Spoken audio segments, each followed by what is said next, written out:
Shalom, this is Pastor Roy. I'm the pastor at Messiah House here in Lake Worth, Florida. And today we're finishing up with our study, and as it was in the days of Noah, where we've been looking at Mount Hermon and the tribe of Dan and some of the occultic fascinations that are with that, and some of the things that we know from what we can gather and things that we have studied and things that people talk about. And it's a very interesting subject, but you have to understand that you're in a spiritual battle. I'm in a spiritual battle. And this is a battle that has been won 2,000 years ago by Jesus on the cross. And Satan has been fighting anybody he can for 2,000 years to keep them away from Jesus and their salvation. But this is part and parcel of what we're talking about as it was in the days of Noah. Jesus is coming back. That's the big thing. He's coming back, and he's coming back pretty soon. And the days we're living in right now are very familiar with it, with how it was in the days prior to the flood starting and the judgment of God by the waters in Noah's day. So understand that we're seeing many things, and we're looking at so many crazy things that are happening out there. And it has us part and parcel in with a lot of the occultic beliefs that people have, a lot of people that have been influential in our world, and the things that they have believed and they have foisted upon people. And you have to understand that all of this is part and parcel. These things must come to pass. So as we look today, and we're looking at the tribe of Dan today. We're looking at something that is very strange, but has been there throughout our history. And we need to understand that, again, we are in a spiritual war.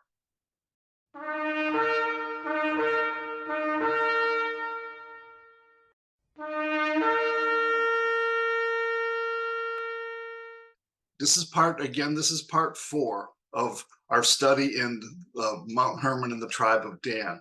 And we want to understand that this goes back to before the flood. This is all set up in the days of Enoch, or the days of Jared. It's spoken by in the book of Enoch. Now, the book of Enoch is not canonical. We don't try and say that it's part of the Bible, but there are several places in the Bible itself where it is alluded to. It's alluded to by Peter, and it's alluded to by Jude and others.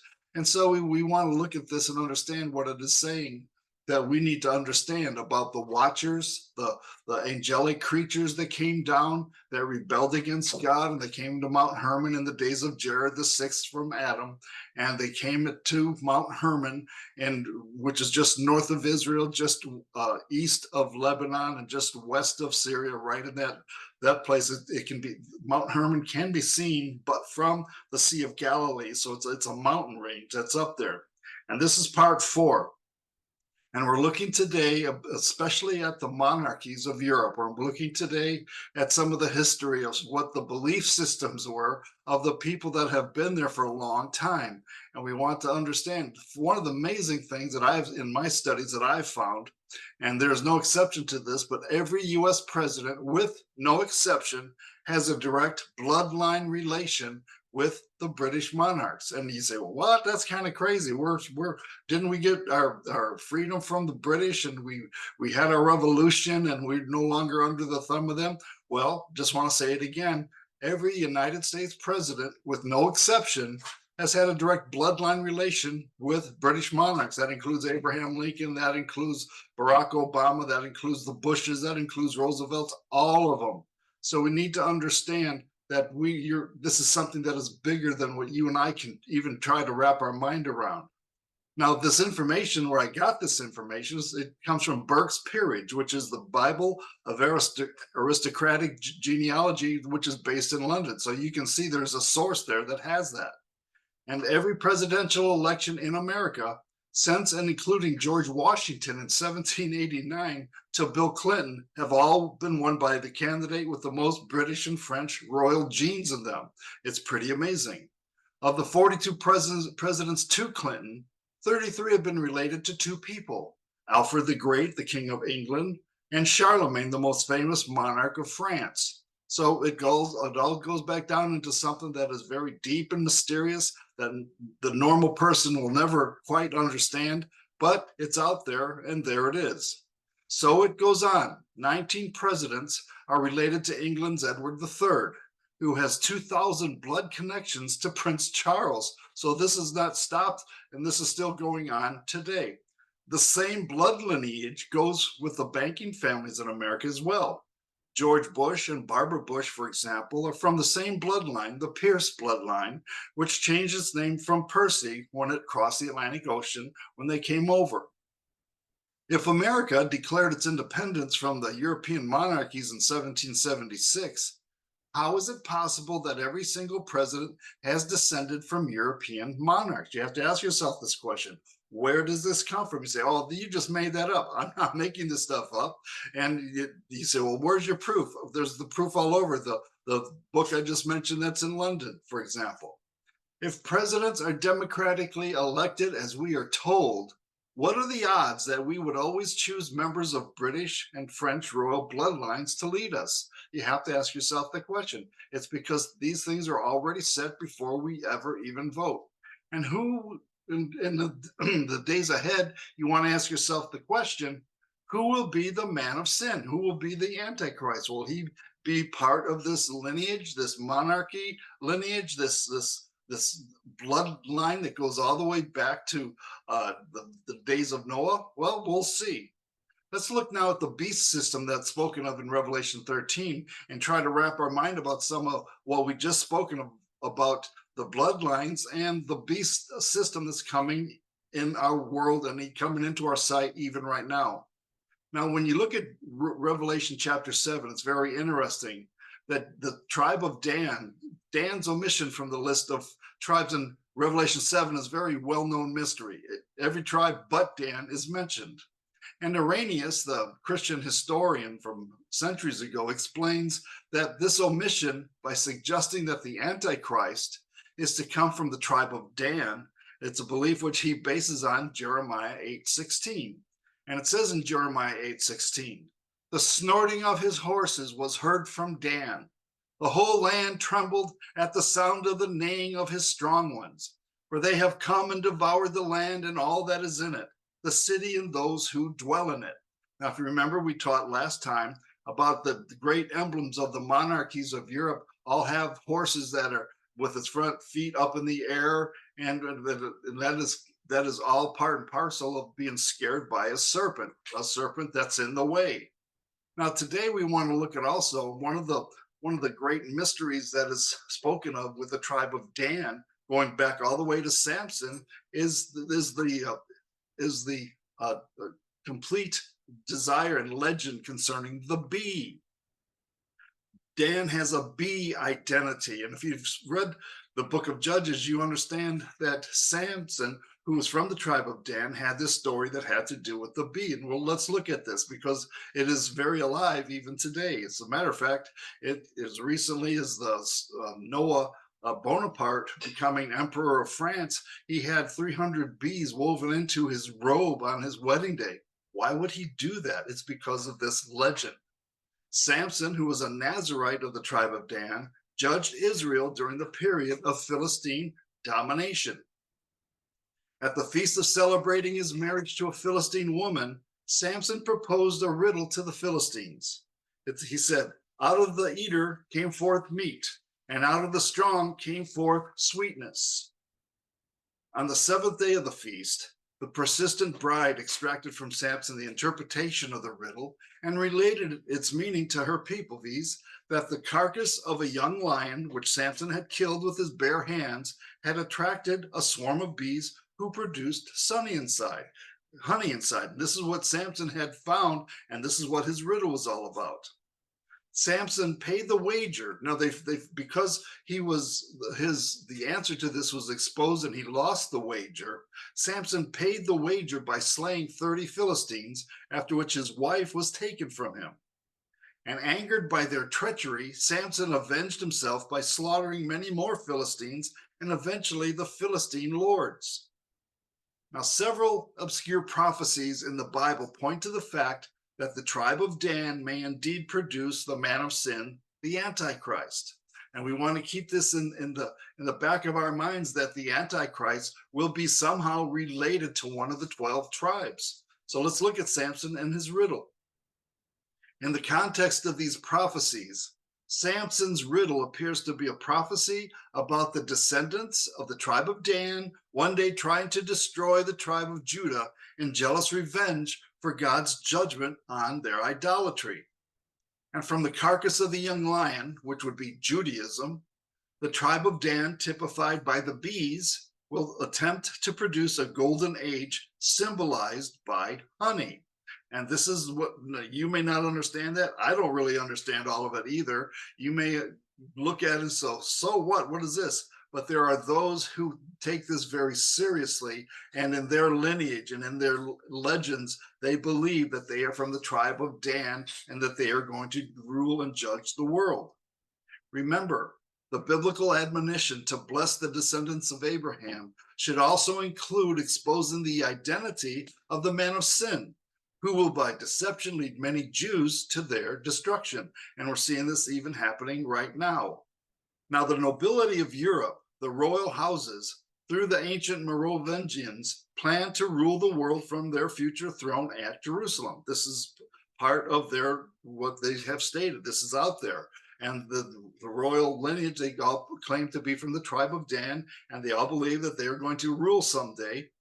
And you have to understand this. They claim to come from the tribe of Judah through Yeshua the Messiah and Mary Magdalene. This is a heresy. This is a blasphemy that's out there, but they believe this, and it's part and parcel of the confusion that the devil has sown into their minds. So when we look at this bee, this legend of the bee, and how this bee is going to bring on a golden age.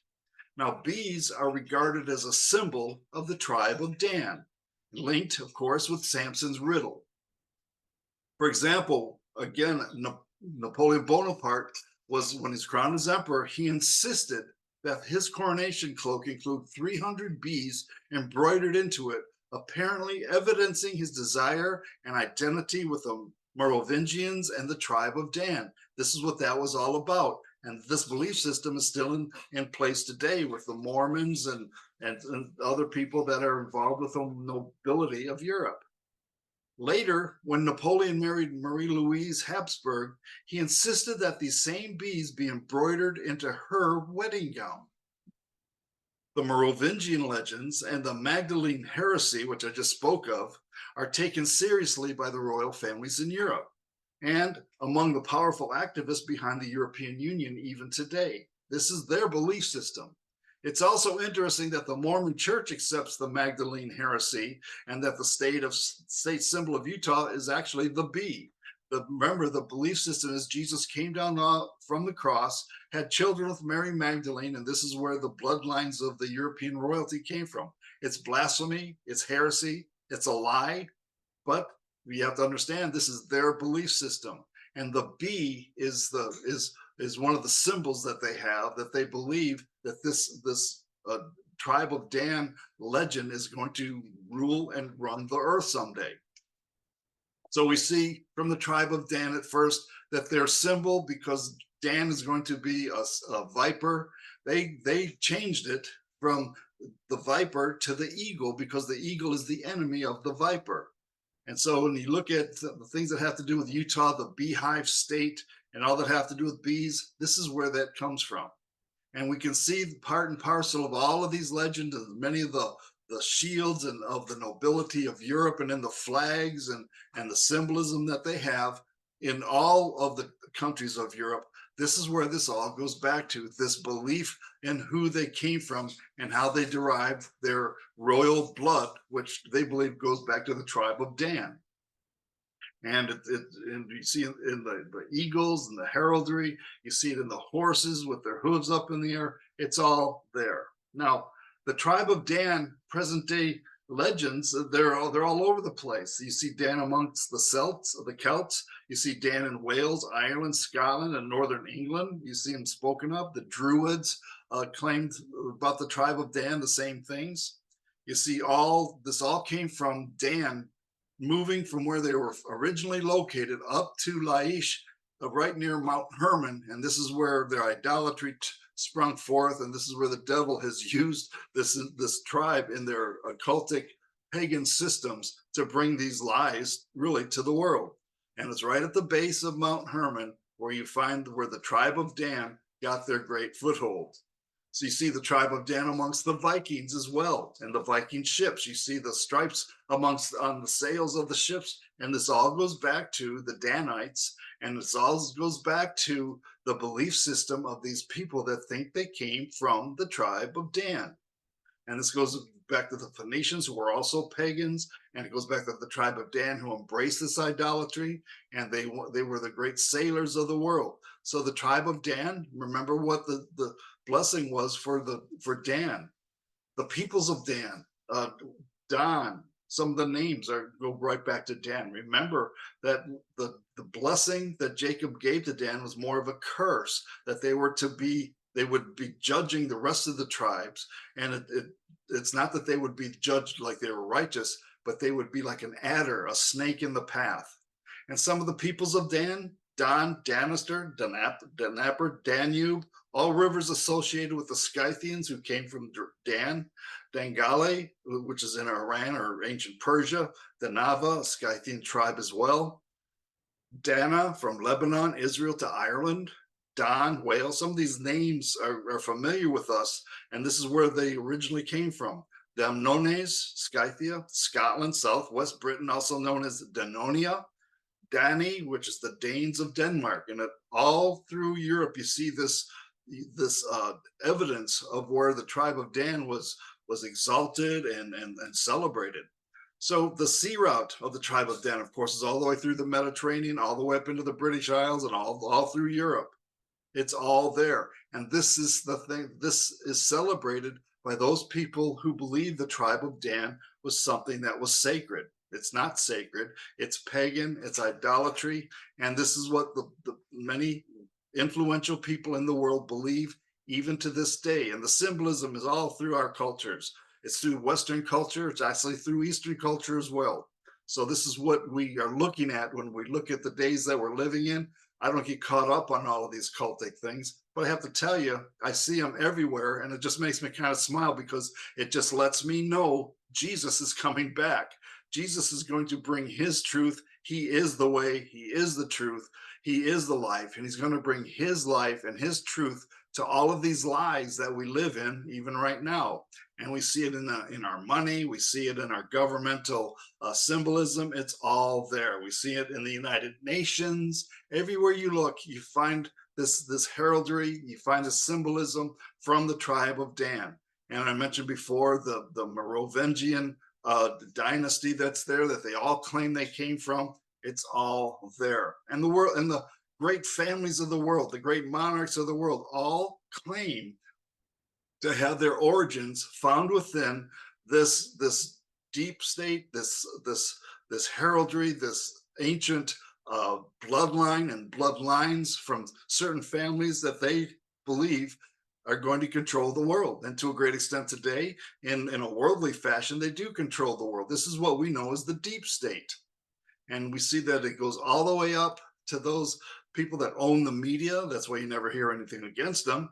But there it is. And this is all out there. There are several families that we can mention their names. They're all out there. But you have to understand, these things must come to pass. These things must happen because this is part and parcel. These are as it was in the days of Noah. And we find that the devil is trying to raise up his forces. He's trying to raise up his soldiers to fight the coming of Jesus Christ, the Lord. But Yeshua is coming back. He's the Lion of the tribe of Judah. He's coming back, and he's going to destroy the lies that have been put out there. So we have got to understand that we're in the middle of a battlefield with a very organized enemy. But you have to just remember one thing: Jesus is Lord. He reigns and rules in the hearts of his people. And these bloodlines and these occult happenings that are out there, the deep state that run things, the secret societies that are all out there, you have to understand, and God knows exactly who they are, and he's marked them for destruction. So when we go back to the tribe of Dan and we start to realize what's going on here, this is just a strategy of the devil, and it's part and parcel of what we should expect in these last days, and we do, and we see it. But one of the most interesting things that you will find is when you start to understand how they think and how they try to operate. Remember, this all began at Mount Hermon when the watchers came down, and we realized what Jesus did during his ministry on earth. When he came the first time, He put his finger right in the eye of the deep state. He put his finger right in the eye of the tribe of Dan and all their occultic pagan beliefs when he went to Mount Hermon, and we see the account of the Transfiguration. You see, now we understand God's purpose for the transfiguration of Yeshua, Jesus. You see, he was up Mount Hermon in the presence of all his enemies. He's in the presence of everybody, all the demonic forces that were there, all the angels that were there, and he brought Peter, James, and John with them. This whole scene was going behind enemy lines and showing exactly how great and how in charge and how powerful he truly is. It said that after 6 days, Yeshua, Jesus, took Peter, James, and John up onto the mountain to pray. He suddenly became transfigured in his majestic glory, and Moses and Elijah appear talking to him about his impending death. Now you start to see the power of who Jesus actually is. He's the Son of God. He is the King of Kings, and he's the Lord of Lords, and he was putting to shame all of the belief systems, all of the legends, all of the lies and the heresies that are there. He showed the entire world exactly who was in charge. And it happened again right at Mount Hermon, right where Dan had resettled, right at Caesarea Philippi, where the gates of Hades, the gates of hell were. And this is the context of what he was doing. He didn't care that he was in enemy territory. The whole earth belongs to the Lord, and he was proving it and proved it in real time. This is where the gates of hell are, right at Caesarea Philippi. And we see the grotto of Pan is there, and all the demonic entities are there, and all the people that have done all kind of bizarre and shameful sacrifices of animals to different demonic deities. That was all there. Jesus wasn't shy about it. He went right there. And this is where one of his greatest miracles occurred, the Transfiguration.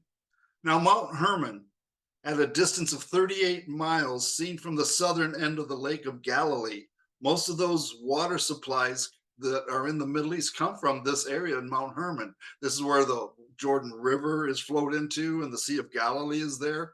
But it is right there, part and parcel of the entire scene of the Bible. And we see that again, the Sea of Galilee it flows into it, and it's an amazing place. But Jesus chose to go there to show something that was very important. And we see that he had been up there for 6 days, and the most amazing thing occurred. A cloud overshadowed them all, Peter, James, and John, and a voice from the cloud spoke, saying, "This is my beloved Son, hear him." So the Father was there speaking on behalf of his Son. The disciples were terribly frightened and did not understand what was happening. And while they were there, they're looking at Elijah and Moses talking to Jesus. And what an amazing thing this must have been. Now remember, all this area north of Israel, that was Tyre and Sidon and so forth, all of this was the home ground of all this occultism that was happening. All the paganism was there. And notice that Jesus was completely fearless in going and confronting all of these enemies to the Lord God. Now, after Yeshua had done many miracles in the Galilee region, scripture tells us, he went into the surrounding territories and over to the cities of Tyre and Sidon and along the coast. He also journeyed over to the cities of Decapolis and finally up to Caesarea Philippi in the far north near Mount Hermon. So he was right there where the enemy was trying to stake his claim. Jesus went right in their territory, right at Caesarea Philippi, right to the grotto of Pan, which is the gates of Hades. He went right there. He then asked his disciples who they thought he was.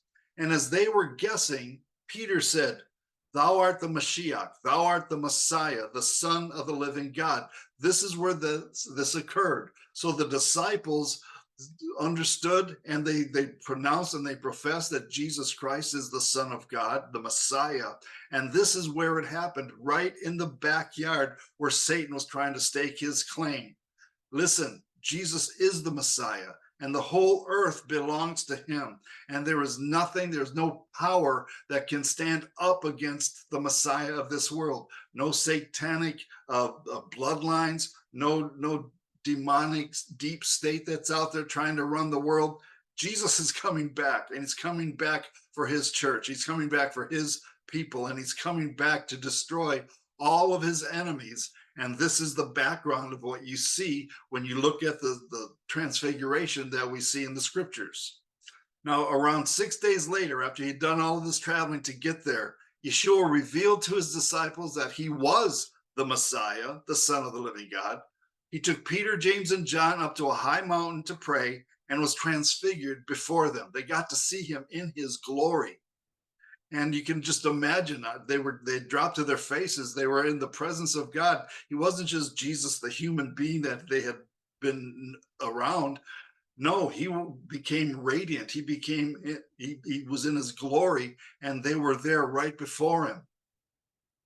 They were heavy with sleep, but when they woke up, they saw his face shining like the sun and his garments white as snow.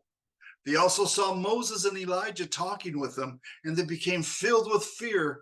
And as the two men were parting from them, Peter spoke.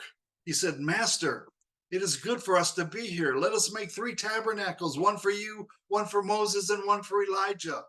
And this is where the Father stepped in and kind of rebuked Peter. As he was speaking, a bright cloud overshadowed them, and a voice spoke out of the cloud. "This is my beloved Son, in whom I am well pleased. Hear ye him." So we see that Peter and James and John, Peter must have felt really rebuked, and they put their heads down, and they were just wondering what in the world is going on here. When the disciples heard this, they were terrified, and they fell on their faces. And Yeshua came. Now they're on their faces, and Yeshua came and touched them, and the vision went away, and they saw only Yeshua. So as their faces were down, Yeshua, all of a sudden, he had been transfigured. All of a sudden, he was back in his normal state. He tapped them on the shoulder and said, "Let's go." As they were coming down from the mountain, Yeshua said to them, "Tell the vision to no man until the Son of Man be risen again from the dead." It was from here that Jesus took his last trek to Jerusalem to be crucified, and he was there to fulfill all things from his Father. And Moses and Elijah were there to encourage him in this. And this is the scene that is set so that Jesus goes for the final time to go to Jerusalem. And Peter remembers back to this event around 40 years later when he writes his letters, his second letter. And in 2 Peter 1, it says, excuse me, "For we have not followed cunningly devised fables, when we made known unto you the power and coming of our Lord Yeshua HaMashiach, Jesus Christ, but were eyewitnesses of his majesty." Of course, he's referring to the transfiguration here. He goes on, he says, "For he received from God the Father honor and glory, when there came such a voice to him from the excellent glory, 'This is my beloved Son, in whom I am well pleased.' And this voice which came from heaven we heard when we were with him in the holy mount."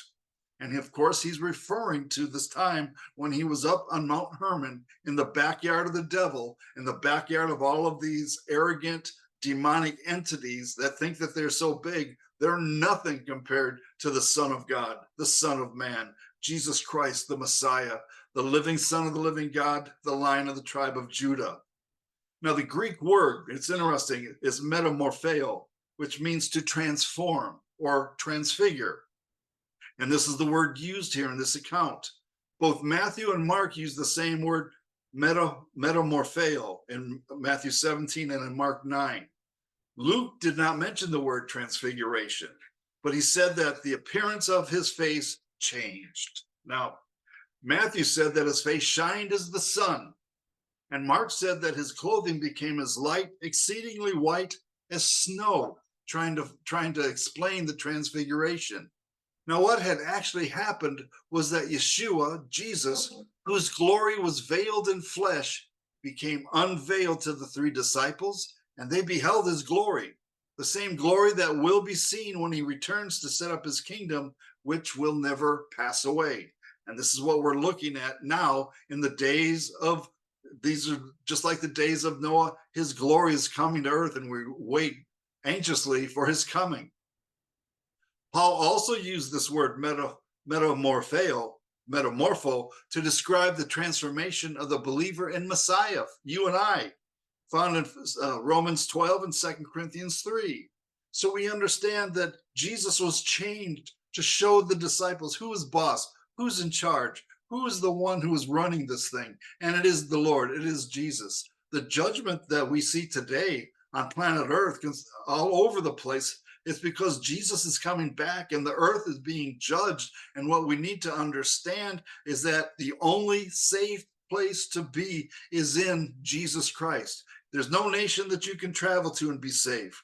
There's no boundary that you can run to in order to get safe, because God is making it. In the last days, judgment is happening all around the world.